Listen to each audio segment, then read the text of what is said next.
was thinking because obviously you are famous in both, you are famous and well known in both industries, both the Zouk and the hip hop industry.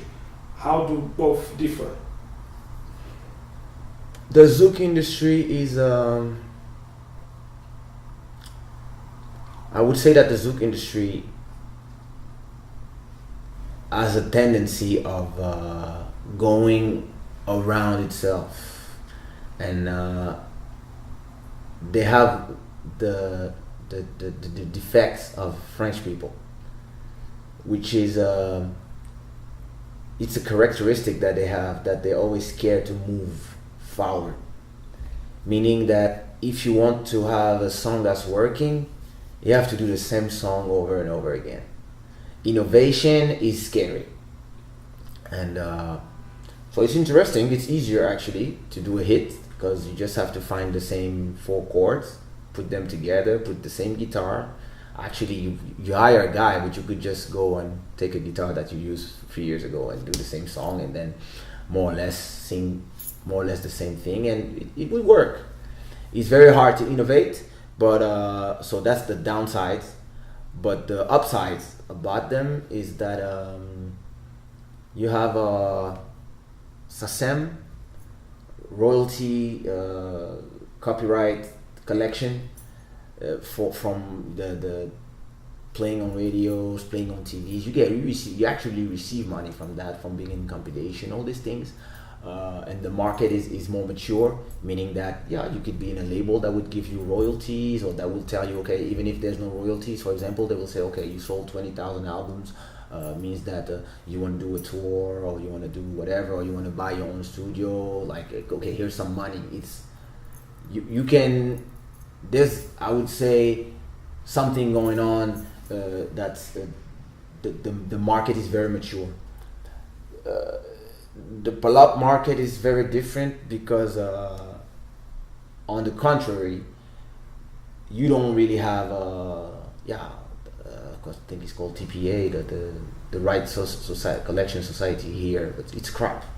You get nothing here from playing in clubs. From if I don't know, Continent is playing your song every day, you won't get nothing.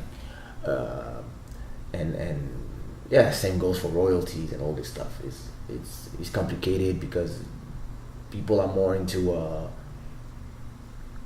they're just trying, more or less. It's a baby market, I would say, but at the same time, it is so innovative in terms of the music. Like, you can go to a club one year, you go the next year, you hear beats that are far away from what you heard like 2 years ago. Like the I would say that the base of everybody is the Zouk.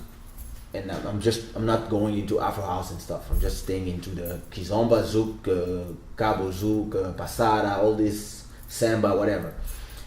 The base for everybody is the Zouk. But then Zouk stayed there, and kind of the base stayed down there, and then all different genres, and starting growing up by themselves. And like, for example, now, like 10 years ago, you would have artists here struggling, trying, but still the people that would come to shows would be people from France, or like big artists like would be Kassav, Kaysha, Nicole, Ali Angel, all these people.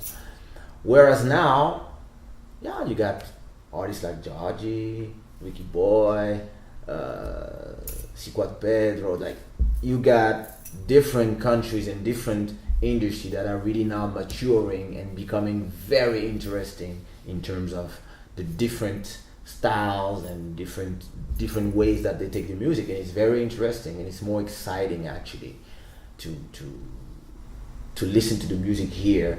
Because when, like, every time I go back to Paris, I go to a Zouk club, I'm like, God, shit, same music.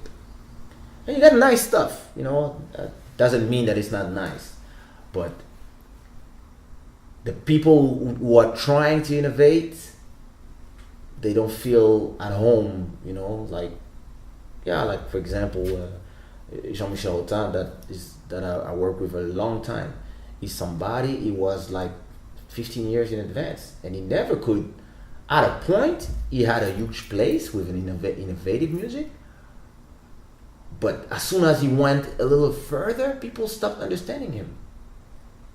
And yeah, all they did, it was better for him to go somewhere else and pursue you always have the choice. You can pursue the innovation as a musician, or you can understand that you have to dial back and be bored and just do the music to feed your family and leave the innovation for inside your computer. And as I'm saying this, like the internet changed everything anyway, because I'm talking as a point of view of when we used to sell CDs and when we used to have a limited amount of CDs that we need to print, because you would, like, if you would need to print 10,000 CDs, you had to pay 20,000 euros. And that was a time when you do your 20,000, your 10,000 CDs, you want to sell them first of all in your market, and then you're going to think about other markets. Whereas today it's so different. Like, you can be innovative, open a YouTube channel, have your 10 fans and start like this, and then these 10 fans will like, and then post on their YouTube and whatever, on their Facebook, and just wait.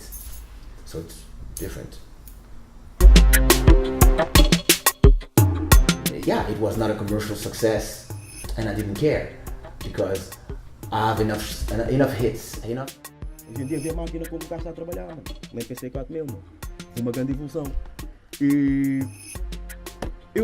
nós depois, Black Company, depois de ter